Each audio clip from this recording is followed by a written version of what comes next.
So here are a few different calculations for you to test yourself. I'm going to pop something on the board. You pause your video, try and work it out yourself, paper and pen, and then press play and I'll do the calculation and see if you're right. Okay, so the first one we're going to start with is addition.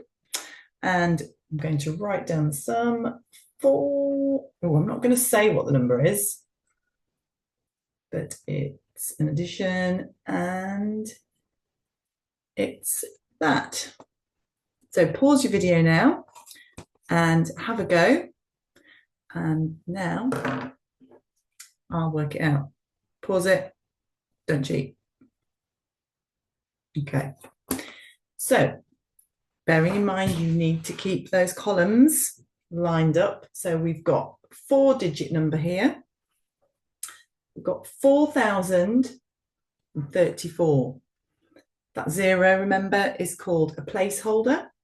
So we can't just leave the hundreds column blank. We have to put something in there, even though there's no actual value in there. So the 0 is a placeholder. 4,034, add 697. So we're going to need thousands, hundreds, tens, units. Okay, and we've got 4, 0, 3, 4, add 697. Okay, and there's our line. I'm going to put the answer underneath. We're starting in the units or the ones column, whatever column is this end. So if you had a decimal number, go right to that end. So this is our furthest that way column, units. 7 and 4 is 11. I can't put 11 into my answer. So I put 1 here for the units, and the other one is carried into the tens. So now I've got 3, add 9, add 1. So 3 add 9 is 12, 13. Put the 3 into the answer, and the 1, 13 goes over here into the hundreds column. Now I've got 0, add 6, add 1. 7. Nothing to carry over into the thousands, and then in the thousand column, we've just got 4. So the answer is 4,731. Is that what you got? If you did, brilliant. Okay, we've done an addition.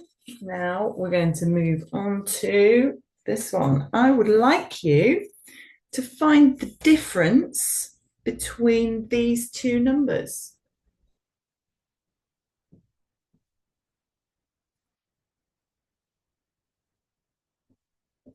What is the difference between these two numbers? You remember what calculation we did to find the difference? Okay, can't remember. It was take away. So subtracting, taking away is the same as finding the difference between the two numbers. And here we've got 640 and 324. So we're going to take away the smaller number from the bigger number, and that will give us the difference. So remembering you need to keep your columns lined up. 640, take away 324. I forgot to say stop your video and work it out. There you go. I've lined it up for you. Stop your video, work it out. I will carry on now and show you how to work it out.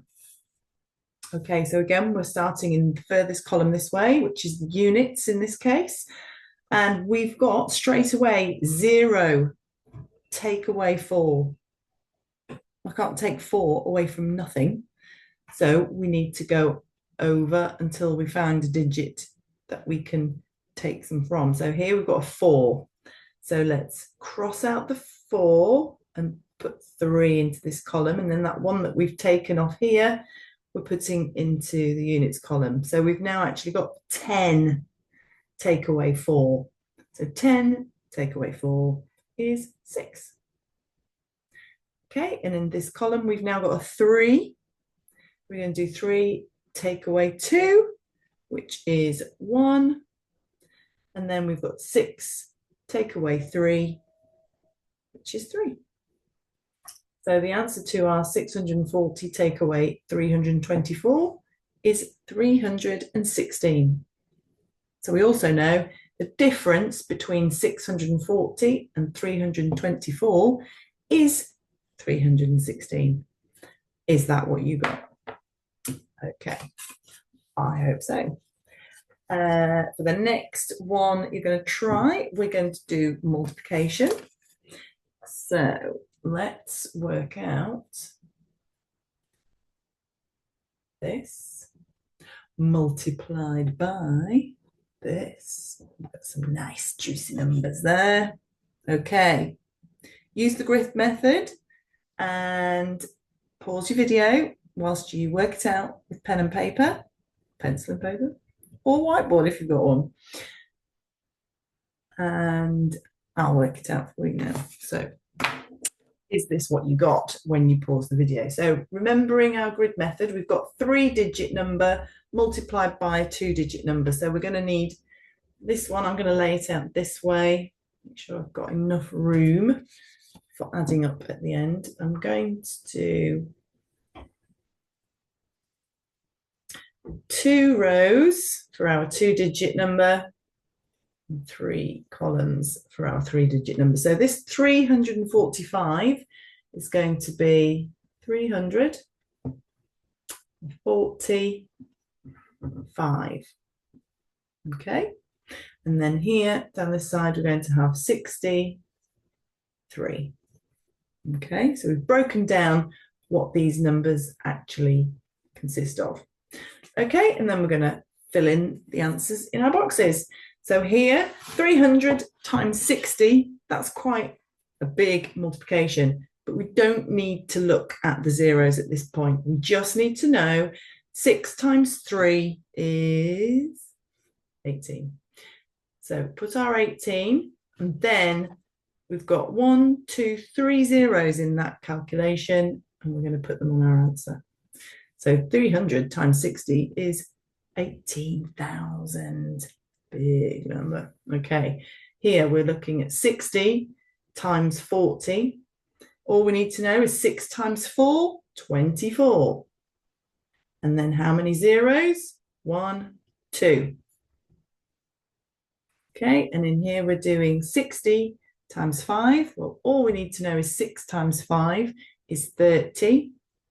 And there's 1 0 in that question. Okay, next row.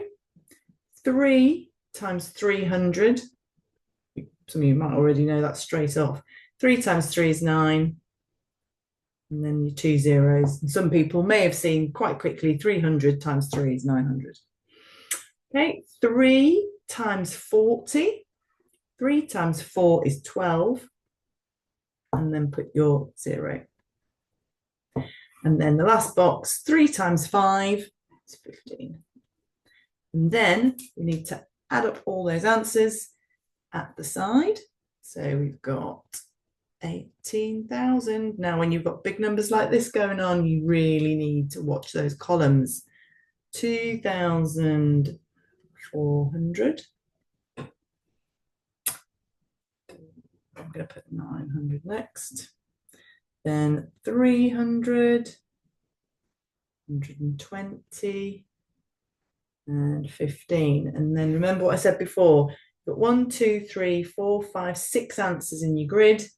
1, 2, 3, 4, 5, 6 answers down there, so you know you haven't missed any. And then units add up first. Oh, dear me.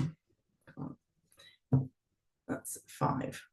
And then in the tens column, we've got 2 add 1, which is 3, or 20 and 10. 4 add 9, add 3, add 1 is 17. Yeah, my brain went weird then. So we're going to write the 7 into our answer, and the 1 from 17 goes into the next column. So then we've got 8, add 2, add 1 is 11.